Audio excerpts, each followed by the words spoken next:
de volta aí no nosso quinto bloco do Estatuto do Desarmamento. Vamos falar agora sobre consumação e tentativa desse crime de omissão de cautela. Olha, sobre a forma de consumação desse crime, existem dois posicionamentos na doutrina. O primeiro deles vai dizer que é desnecessário que esse menor efetivamente se apodere da arma. Basta que aquele suspeito, aquele infrator, se omita, não pratique as cautelas necessárias e deixe essa arma ao alcance de menor ou de um doente mental.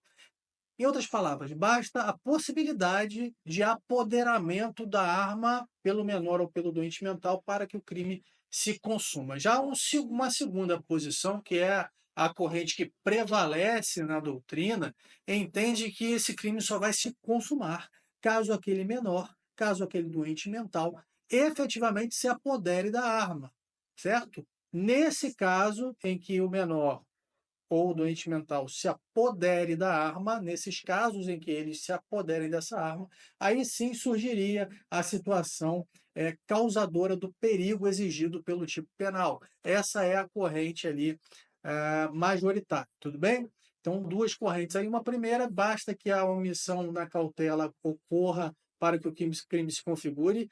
Então, o pai deixa ali aquela arma de fogo dentro de uma gaveta, tem uma criança de 5 anos em casa, a gaveta está aberta ao alcance do filho, já estaria configurado o delito. A segunda corrente, que é a que prevalece na doutrina, entende que para que se configure o crime é preciso que o moleque abra a gaveta e pegue a arma do pai, se apodere da arma do pai. Aí sim teríamos a omissão de cautela, certo?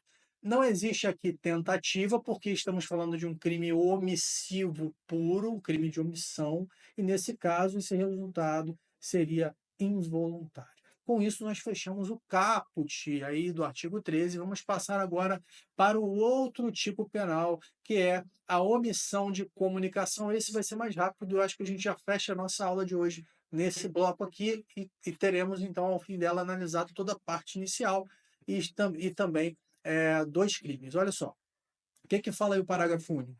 Nas mesmas penas do caput, portanto, uma detenção de 1 a 2 anos e multa, nas mesmas penas incorrem o proprietário ou diretor responsável de empresa de segurança e transporte de valores que deixarem de registrar a ocorrência policial e, observe esse E aí, deixarem de registrar a ocorrência policial e comunicar à Polícia Federal perda, roubo, furto ou outras formas de extravio de arma de fogo, acessório ou munição, já se liguem nisso, que estejam sob a sua guarda nas primeiras 24 horas depois do ocorrido. Então, aqui nós temos como conduta, né? A gente tem que ver qual é a conduta aqui. Existe uma conjunção aditiva no texto, que é o e, certo? O e vai dizer, então, que ele tem que, além de registrar a ocorrência, fazer a comunicação, ou basta que não registre a ocorrência para que o crime se consuma. Então, ficou essa dúvida e surgem, portanto, dois posicionamentos, duas correntes também aqui que eu tenho que trazer para vocês, que pode cair na sua prova, pessoal. Então, eu venho falar, não é culpa minha, não fui eu que inventei esse monte de posicionamentos, não. Olha, o primeiro posicionamento, que é o posicionamento que você vai levar para a sua prova, esse que você vai usar no seu concurso, vai dizer que o tipo penal, o crime, exige um duplo dever do agente. Então, a falta de apenas um deles já seria suficiente para configurar o crime. Se o agente registra a ocorrência policial, mas não comunica à Polícia Federal, tem o crime, certo?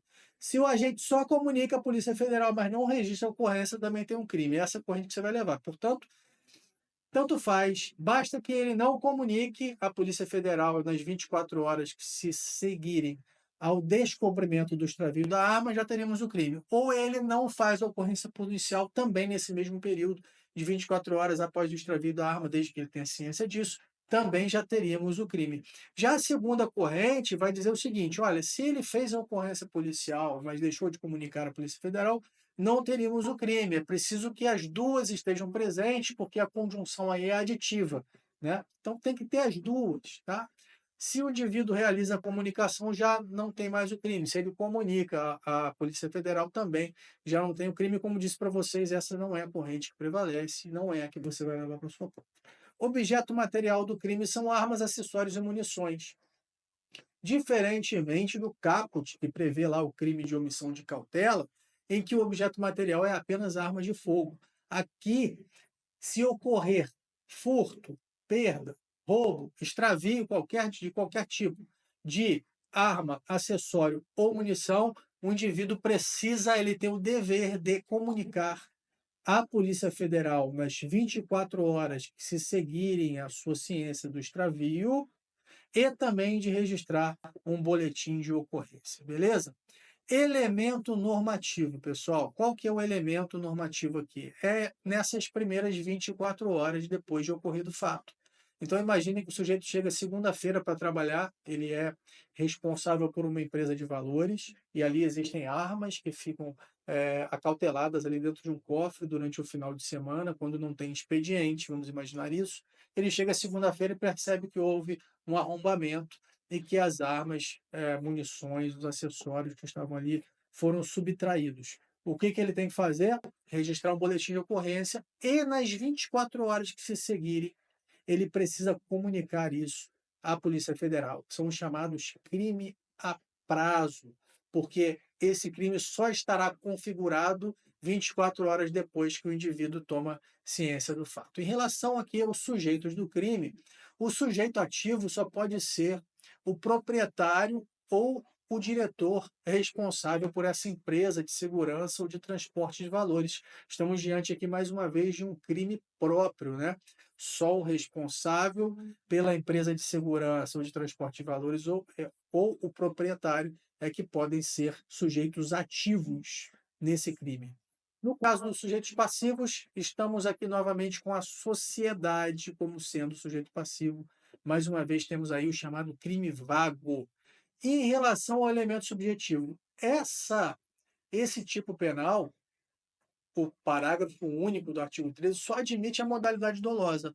Então, só há crime se o indivíduo propositadamente se, se omite e não registra a ocorrência e não comunica à Polícia Federal. Se ele culposamente deixar de comunicar, se por uma negligência ele deixa de comunicar o crime, não existe crime aqui. Se ele deixa de comunicar o extravio, melhor falando, da arma de fogo, do acessório ou munição, não vai haver consumação desse crime.